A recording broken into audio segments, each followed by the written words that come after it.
गुरु के बिना गति नहीं है, ये वर्ड तो सुने होंगे ना आप लोगों ने हमेशा। मैं लिख के दे सकता हूं, जो नंबर ऑफ परसेंटेज होगी ना वो उनकी ज्यादा होगी जिसने 11वीं 12वीं मेहनत की है, ड्रॉपर में जाने की जरूरत नहीं पड़ी। जो बच्चे वीडियो देख रहे होंगे उनके माइंड में भी ये थॉट होगा, अरे कोई बात नहीं, इस साल तो सिर्फ बोर्ड कर लेते हैं, अच्छे मार्क्स ले लेते हैं, क्योंकि जब हम बड़े हो जाएंगे अपने छोटे छोटे बच्चों को बताएंगे हम कितने इंटेलिजेंट थे, कि कोई बात नहीं, मैं 11th 12th में थोड़ा थोड़ा सीख लूंगा, उसके बाद ड्रॉप ईयर में मैं अच्छे से क्लियर कर लूंगा। मजाक है ये। 12th का जो बच्चा होता है उसके ऑब्वियस ही बात है वो इसी साल ही सेम ईयर में क्या करने वाला है बच्चों, वो किसके अंदर बैठने वाला है, नीट के अंदर। 12th के बच्चों को सबसे बड़ा जो इशू आता है कि सर इसी साल हमें बोर्ड भी देना, जैसे बच्ची ने बोला बोर्ड के लिए हमें थ्योरी याद करनी पड़ती है, लाइन टू लाइन रटना पड़ता है चीजों को। सबसे बड़ा पॉइंट है बोर्ड और नीट, भाई दोनों ही एक अलग दिशा में चलने वाले हैं, ये सेम दिशा में नहीं चलते। ये थ्योरी मांगता है, क्या मांगता है बच्चों, ये थ्योरी मांगता है, ये इस थ्योरी के अंदर की नॉलेज मांगता है कि तुम्हारे क्या कंसेप्ट वो क्लियर है या फिर वो कंसेप्ट क्लियर नहीं है। यहां सिर्फ और सिर्फ क्वेश्चन प्रैक्टिस मांगी जाती है, इससे ज्यादा कोई और मतलब नहीं होता। तो मैं तुम लोगों को एक ही एडवाइस करूंगा बेटा, अभी ऑब्वियस ही बात है, अभी मंथ जो चल रहा है वो जून स्टार्ट हुआ है, यस और नो बेटा जी? अभी जो मंथ जून स्टार्ट हुआ है तुम लोगों को टोटली फोकस करना चाहिए दिसंबर तक तो केवल का केवल नीट के लिए। किसके लिए बच्चों? यस, मतलब तुम्हें नहीं सोचना बोर्ड के बारे में, अभी तुम्हें सिर्फ नीट के बारे में सोचना है, क्योंकि नीट पे सोचने से फायदा क्या है, तुम्हारे कंसेप्ट क्लियर हो जाएंगे। क्या क्लियर हो जाएंगे बच्चों?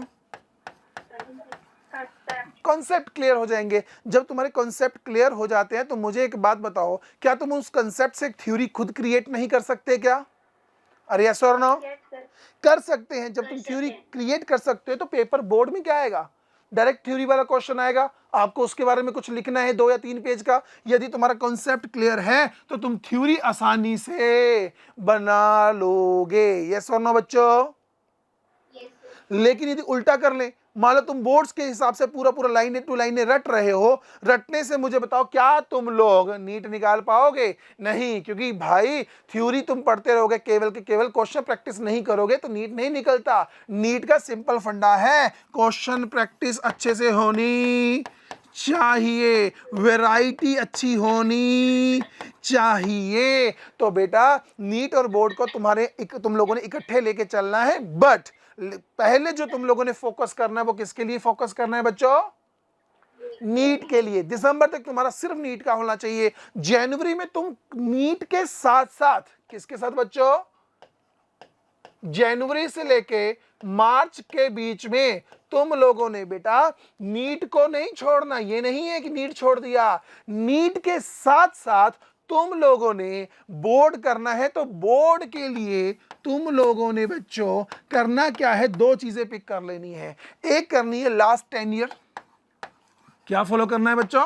10 ईयर, मतलब 10 साल के पिछले आए हुए आपके सीबीएसई बोर्ड या जो भी बोर्ड आप पढ़ते हो, जिस बोर्ड से आप बिलोंग करते हो, उस बोर्ड के 10 साल के तुम लोगों ने पेपर उठाने हैं, उनको रीड कर लेना है। क्या करना है? उनको रीड कर लेना है। और साथ ही साथ जो भी टीचर तुम लोगों को नीट के लिए जो प्रिपेयर करवा रहे हैं उनके नोट्स को तो प्रॉपर फिर भी फॉलो करना ही करना है। होगा क्या, टीचर के नोट्स तुम लोगों की कंसेप्ट क्लियरिटी बनाए रखेंगे। लास्ट 10 ईयर के जब तुम पेपर्स को सॉल्व करोगे, देखोगे, तो होगा क्या, तुम्हें पता लगेगा कि पेपर में पूछा क्या जा रहा है और किस तरीके से हमें लिखना है, क्योंकि बुक के अंदर तो सॉल्यूशन भी लिखे होंगे। यस और नो बेटा जी? तो आपको आइडिया लग जाता है कि कॉन्सेप्ट क्लियर जो हमारा हुआ था उस सिंगल, देखो हम तो क्या करते हैं, कोई भी कॉन्सेप्ट सिखाते हैं लास्ट में 2 लाइन में उसको सम अप कर देते हैं। यस और नो बच्चों? उस 2 लाइन से 2 पेज कैसे लिखने, मैं बताता हूं कैसे। मुझे एक बात बताओ, तुम्हारे साथ कोई भी बात हुई पड़ी हो, तुम लोग किसी छोटे बच्चे को बता रहे हो, क्या तुम उसको 1 लाइन में बताते हो या बढ़ा चढ़ा के बताते हो? होता था ना, छोटे होते कुछ भी थोड़ा बहुत सीन हो गया, घर जाके बता रहे, अरे जैसे मान लो लड़ाई होगी, थप्पड़ खा के आए, लेकिन घर जाके बता रहे मैं तो 10 बंदों को पीट के आया, एक की तो मैंने गर्दन पकड़ी ऐसे उठा दिया, एक को हवा में उठ के 4 लाते मार दी। मतलब कहने का हुआ कि एक सिंपल सी बात को तुमने इतना बढ़ा चढ़ा के बताया कि 2 घंटे स्टोरी सुनाते रहे। अरे यस और नो बेटा? पर वो स्टोरी क्यों कैसे सुना पाए? क्योंकि तुम्हें पता था कि तुम्हारे साथ क्या हुआ है। दूसरा, वो सामने वाला छोटा बच्चा तुमसे क्या चाहता है, तुम उसकी नजरों में हीरो हो। अरे यस और नो बेटा, हीरो मार खाता अच्छा नहीं लगता, तो तुम उसके हिसाब से स्टोरी क्रिएट कर दिए। वही चीज यहां मांगता है बोर्ड। कंसेप्ट तुम्हारा क्लियर था, जो कि टीचर हेल्प करेंगे। उसके बाद तुम्हें आइडिया लगेगा कि ये जो एग्जामिनर है, बोर्ड का एग्जामिनर, वो क्या मांग रहा है। यस और नो बच्चों। और उसके बाद तुम्हें पता लग गया, तुम्हारे कंसेप्ट क्लियर है, सामने मेरा बोर्ड क्या मांग रहा है। तो मुझे बताओ, क्या तुम बढ़ा चढ़ा के नहीं बता सकते उनको? बता सकते हो। तो क्या तुम्हारे बोर्ड से मार्क्स अच्छे नहीं आ जाएंगे? क्या आ जाएंगे। कि साथ साथ में तुम्हारी नीट की तैयारी अच्छे से नहीं हुई? क्या हो गई? क्या तुम लोग आसानी से नीट नहीं निकाल दोगे? निकाल दोगे। बोर्ड में भी अच्छे मार्क्स आ गए, नीट भी क्वालिफाई हुआ, डॉक्टर बन गए, और क्या चाहिए। बट हाँ, स्ट्रेटेजी बहुत मैटर करती है, किस समय क्या चीज पढ़नी है। स्टार्टिंग में तुम सिर्फ बोर्ड्स को पकड़ के चलोगे, कंसेप्ट कभी क्लियर नहीं होगा, मैं पहले ही बता देता हूं। ये फिक्स्ड है। तुम्हें अभी सिर्फ एक ही माइंड के अंदर थॉट होना चाहिए, वो क्या है? नीट क्लियर करना। क्या है वो माइंड के अंदर थॉट? नीट क्लियर करना। इसके अलावा तुम्हारे माइंड में बोर्ड नहीं आना चाहिए। बोर्ड तुम्हारे माइंड में कब आना चाहिए बच्चों? जनवरी में। वो भी तब आएगा, अकेला अकेला बोर्ड आएगा या साथ में नीट भी रहेगा? नीट भी रहे। नीट की तैयारी में कोई भी डिफरेंस आना नहीं चाहिए। जितने घंटे तुम नीट में 8 घंटे पढ़ रहे थे, घर में 6 घंटे पढ़ रहे थे, वो 6 घंटे पढ़ना ही है, उसमें नहीं। उसके अलावा तुम्हें समय निकालना है, क्योंकि तब तक तुम्हारा नीट का सिलेबस खत्म हो चुका होगा, क्लासेस बंद हो चुकी होगी। तो ऑब्वियस ही बात है, तुम्हारे पास दिन के 5 से 6 घंटे बचेंगे। उस टाइम के अंदर तुम बोर्ड की तैयारी कर सकते हो। यस और नो? बट हाँ, बोर्ड्स की तैयारी इन्हीं 2 चीजों के ऊपर फॉलो होनी चाहिए। Is it clear? अपना दिमाग नहीं चलाना कि अब मैं ये कर लेती हूँ, मेरे बोर्ड आगे। होता है जब तुम नवंबर या दिसंबर के पास पहुंचोगे ना, तुम्हें लगेगा और यार बोर्ड्स आ गए, क्योंकि बचपन से तुम लोगों ने सुना है ना, बोर्ड्स में अच्छे मार्क्स चाहिए। अभी यही सुना है ना कि मेरे बोर्ड्स में अच्छे मार्क्स चाहिए, मुझे 10th में अच्छे मार्क्स चाहिए, मुझे 11th में अच्छे मार्क्स चाहिए, मुझे 12th में अच्छे मार्क्स चाहिए। जो तुम लोग अभी सोच रहे हो 12th वाले बच्चे, मुझे एक बात बताओ, 10th में तुम लोगों के अच्छे मार्क्स थे? सब लोगों के थे ना? क्या तुम्हें नीट 10th के बेस पे क्वालिफाई कर लोगे? क्या क्या 10th में तुम्हारी 95% मार्क्स है, क्या तुम्हें डॉक्टर की डिग्री डायरेक्ट दे दे? क्या उसने तुमसे क्या मांगी? जस्ट एलिजिबिलिटी, 60% से ऊपर मार्क्स होने चाहिए। यस और नो? 12th की बात है। 12th के में मुझे बताओ, एक बच्चा सिर्फ के सिर्फ 80% मार्क्स से पास हो रहा है, एक 95% से मार्क्स से पास हो रहा है। 80 वाले का नीट निकल गया, 95 वाले का नीट नहीं निकला, तो दोनों में से कौन प्रॉफिटेबल रहा? 80% वाला। तो मुझे 99 नहीं चाहिए। तुम लोगों की दिक्कत यही है सबसे बड़ी, बच्चों की। बच्चों ने अपने माइंड में इतना सेट कर दिया, और आजकल इतनी वीडियोस लोग बना बना के डाल देते हैं कि भाई 12th का टॉपर, 10th का टॉपर, हमारे इससे 50 टॉपर निकल गए। कहाँ है? नीट की बात करो ना, नीट में बताओ टॉपर निकाल के।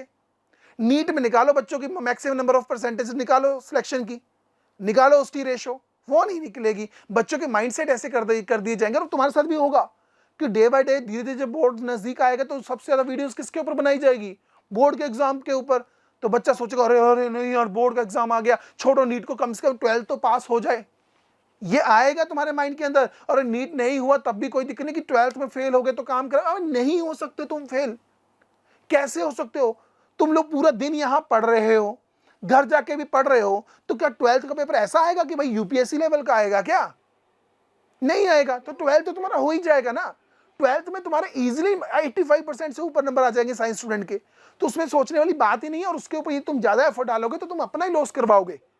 तो तुम्हें किसके ऊपर फोकस करना है? नीट के ऊपर फोकस करना है। बोर्ड तुम्हारा साथ में हो जाएगा, उसकी गारंटी मैं दे रहा हूं। आराम से पैटर्न बताया जा रहा है, उसी पैटर्न को फॉलो करके काम हो जाएगा। बट तुम यदि पहले सिर्फ इसी को पकड़ के चलते गए कि नहीं नहीं भाई, बोर्ड आ रहा है, बोर्ड आ रहा है, बोर्ड आ रहा है, तो बेटा सिर्फ बोर्ड ही होगा फिर क्लियर। फिर 12वीं के बाद जाना तुम लोग ड्रॉप लेने। मैं बोल रहा हूं, जब ड्रॉप लेने की आवश्यकता ही नहीं है, 12th के साथ ही हो सकता है। क्योंकि तुम लोगों ने, मुझे नहीं पता तुम लोग इस चीज को ऑब्जर्व करते हो नहीं करते हो, हर साल चाहे नीट हो, चाहे जेई हो, चाहे जेई मेंस या एडवांस हो, कोई भी एग्जाम हो, क्वालिफाई के साथ साथ रैंक जो बच्चा निकालता है, टॉप 10 में जो स्टूडेंट आता है, उसे मोस्ट ऑफ द स्टूडेंट वो होता है जो 11th 12th कोचिंग से पढ़ के आया होता है। मोस्टली 12th के साथ ही बच्चा वो टॉप करता है, ड्रॉप लेने की आवश्यकता नहीं पड़ती, क्योंकि बच्चा वो उसके पास समय ज्यादा होता है। ड्रॉपर के पास, मुझे बताओ तुम में से भी ऐसे कोई स्टूडेंट्स होंगे या जो बच्चे वीडियो देख रहे होंगे, उनके माइंड में भी ये थॉट होगा, अरे कोई बात नहीं, इस साल तो सिर्फ बोर्ड कर लेते हैं, अच्छे मार्क्स ले लेते हैं, क्योंकि जब हम बड़े हो जाएंगे अपने छोटे छोटे बच्चों को बताएंगे हम कितने इंटेलिजेंट थे, भाई हम 99% लाए थे, जो नीट हुआ वो अगले साल ड्रॉप में कर लेंगे। अरे जिस बच्चे ने 11th और 12th जब 2 साल मिले, 2 साल में मेहनत नहीं किया, क्या वो ड्रॉप ईयर में कर लेगा क्या? कैसा माइंडसेट है, वो हो ही नहीं सकता, फिर वो फंस जाएगा। बहुत रेयर बच्चा होता है जो समझ आता है बाद में। जब तुम्हारे पास 11th में पूरे 365 दिन है, 12th में भी 365 दिन है, मतलब डबल समय है। कितना समय है बच्चों? डबल टाइम है तुम्हारे पास, समय मिल रहा है क्वेश्चन प्रैक्टिस करने का। उसके साथ तुम लोग डर के बैठे रहोगे, नीट नहीं निकालोगे, उसके लिए एफर्ट नहीं डालोगे, तो जिस एक साल में क्या तुम 11th 12th दोनों, उसकी क्वेश्चन प्रैक्टिस भी, प्रीवियस ईयर के क्वेश्चंस भी, स्ट्रेस भी, क्योंकि एक साल का ड्रॉप तुम ले चुके हो, पेरेंट्स की तरफ से भी स्ट्रेस रहेगा, तो मुझे बताओ क्या उस स्ट्रेस को झेलना आसान है या 11th 12th में एग्जाम को निकालना आसान है? 11th 12th के साथ एग्जाम को निकालना आसान है, सबसे इजी होता है इस समय एग्जाम, क्योंकि प्रेशर नहीं है। मुझे एक बात बताओ, तुम लोग जितने बच्चे स्टूडेंट हो या जितने बच्चे मेरे को सुन रहे हैं, मुझे एक बात बताओ, तुम्हारे माइंड में एक थॉट तो होगा कि यदि कोई दिक्कत है, नीट नहीं भी हुआ तो कोई दिक्कत नहीं है, क्योंकि मेरा एक साल खराब नहीं हो रहा। यस और नो? ये तो माइंड में है ना। लेकिन जिस साल तुम ड्रॉप ईयर में बैठे होंगे ना, तो ये भी एक स्ट्रेस का पार्ट होगा, और ये सबसे ज्यादा स्ट्रेस में होता है कि भाई एक साल का ड्रॉप है, सेकंड ड्रॉप पता नहीं पेरेंट्स लेने देंगे भी या फिर नहीं। यस और नो बच्चों? अरे यस और नो? ये होगा ही होगा। तो हम इस स्ट्रेस में क्यों घुसे? उससे पहले एग्जाम निकाल लेते हैं ना। इस साल भी मैं ही पढ़ा रहा हूँ, ड्रॉप में भी मैं ही पढ़ाऊंगा, जो बच्चे सेकंड ड्रॉप लेके बैठे उसको भी मैं ही पढ़ा रहा हूँ, टीचर में कोई अंतर नहीं है, सारी टीम वही वही वही है। अंतर किसमें? सिर्फ थॉट प्रोसेस में, कि तुम क्या सोच के बैठे। क्या तुम्हारे माइंड में पहले ही ये क्लियर है कि कोई बात नहीं, मैं 11th 12th में थोड़ा थोड़ा सीख लूंगा, उसके बाद ड्रॉप ईयर में मैं अच्छे से क्लियर कर लूंगा? मजाक है ये सब मजाक है। एग्जाम तो 12वीं के साथ ही निकलना चाहिए, क्योंकि ये एग्जाम जो है नीट और जेईई और जेईई एडवांस, ये एग्जाम 12th के बाद का है। यस और नो बच्चों? Yes, मतलब इतना हुआ 12th वाला बच्चा ही एग्जाम में बैठेगा। यस और नो? yes, sir. तो क्या तुम्हें लगता है उसको एक साल के बाद क्लियर करना चाहिए या 12th में ही क्लियर करना चाहिए? 12th में ही क्लियर करना चाहिए। तो इसको 13 क्लासेस का, 13 क्लासेस का क्यों बनाया जा रहा है? वो सिर्फ का सिर्फ आपका माइंड जो थॉट प्रोसेस है वो क्रिएट कर रहा है। इसके अलावा मैं बता रहा हूं, one of the easy exam है। मैंने बहुत सुने बोलते हुए नीट का एग्जाम डिफिकल्ट होता, डिफिकल्ट होता। नहीं होता डिफिकल्ट भाई। डिफिकल्ट उनके लिए होता है जो पता नहीं क्या ही पढ़ा रहे हैं, और दूसरी बात बच्चा क्या ही पढ़ रहा है। यदि तुम सही तरीके से पढ़ाए जा रहे हैं, सही डायरेक्शन में तुम्हें बताया जा रहा है, बच्चा सही तरीके से उसको फॉलो कर रहा है, कभी भी माइंड में ये थॉट नहीं आ रहा कि होगा या नहीं होगा, सिर्फ एक थॉट पे चल रहा है, जो टीचर ने बोला उसको फॉलो करते हुए जा रहा है, मैं 100% लिख के दे सकता हूं उसका एग्जाम इस ही साल निकलेगा और अच्छे रैंक के साथ निकलेगा। हो ही नहीं सकता कि उसको नेक्स्ट ईयर ड्रॉप की आवश्यकता पड़े, जरूरत ही नहीं है, इसी साल हो जाएगा। करना क्या है? कुछ भी नहीं। क्या अच्छा मुझे एक बात बताओ, तुम लोग ही बात बताओ, क्या नीट में गवर्नमेंट जो सीट्स है, गवर्नमेंट सीट की मैं बात कर रहा हूं, मुझे प्राइवेट से मतलब नहीं है, गवर्नमेंट सीट की बात करो, 50,000 के पास सीट है। यस और नो? क्या 50 की 50,000, वैसे प्लस 50,000 से थोड़ी ज्यादा है, 50,000 की मैं बात करूं, क्या 50 की 50,000 सीट केवल ड्रॉपर स्टूडेंट्स को मिल रही है क्या? No, sir. नहीं, नहीं। मैं लिख के दे सकता हूं, जो नंबर ऑफ परसेंटेज होगी ना वो उनकी ज्यादा होगी जिसने 11वीं 12वीं मेहनत की है, ड्रॉपर में जाने की जरूरत नहीं पड़ी उसको। ड्रॉपर में जाने की जरूरत सिर्फ उस स्टूडेंट को पड़ती है जिन्होंने 11th 12th में गलतियां की हैं, फॉलो नहीं किया। हमने बोला इसी तरीके से पढ़ना है, वो नहीं पढ़ा। हमने बोला पहले ये सब्जेक्ट पढ़ो, फिर ये करो, साथ में एनसीईआरटी फॉलो करो, उसने नहीं किया, उसने गलतियां की, फिर वो ड्रॉप लेने जाता है। फिर वो ड्रॉप लेने के बाद उन गलतियों को सुधारता है, एफर्ट डालता है और एग्जाम हो जाता है। कुछ कुछ बच्चे तो 2-2 साल का भी ड्रॉप लेते हैं, बुरी बात नहीं है। चाहे तुम ड्रॉप 2 साल का लो, चाहे 4 साल लो, चाहे 5 साल का ड्रॉप हो जाए बच्चों, जिस दिन तुम्हारा सिलेक्शन हो गया तो नाम के आगे डॉक्टर ही लगेगा। ये नहीं लगेगा कि 5 अटेम्प्ट के बाद डॉक्टर लगा है। डॉक्टर लग गया तो तुम भी वही हो, वो भी वही है, बस फर्क इतना है बीच के जो 2 से 3 साल का गैप है ना, वो तुम लोगों को उनसे आगे ही रखेगा हमेशा। ये चीज मान के चलना हमेशा बच्चों। 12th के साथ वाला बच्चा और जो ये माइंड 2 या 3 साल या 1 या 2 साल के ड्रॉप के बाद बच्चा आ रहा है, नाम के साथ डॉक्टर लगेगा, सेम क्लास में बैठेंगे, सेम ही कॉलेज में, हो सकता है कि सेम हॉस्पिटल के अंदर ही तुम्हारी ड्यूटी लगे, बट फिर भी तुम उनसे 2 साल आगे ही रहने वाले हो, वो कंफर्म्ड है। ये 100% क्लियर है। तुम वो कभी चाहे जितना मर्जी बोले यार एक तो क्या हुआ सेम ही कॉलेज में बैठे, लेकिन बोलोगे भाई तो 21 से 22 साल की उम्र में बैठा हूं, मैं 18 साल की उम्र में इसी कॉलेज के अंदर इसी सीट के ऊपर बैठा हूं। समझ रहे हो इस चीज को बच्चों? तो ये इफेक्ट डालती है, ये इफेक्ट डालती है, बच्चे इसको समझते नहीं है। और कुछ कुछ बच्चे जिनका पहले ड्रॉप में भी क्लियर नहीं होता, सेकंड ड्रॉप में जाके क्लियर होता है, उसके पीछे भी यही रीजन जो अभी मैं तुम समझा के हटाऊं। पहले साल के अंदर बच्चा केवल गलतियां करता है, वो गलतियां ही करेगा लेकिन उसको सुधारने की कोशिश नहीं करता।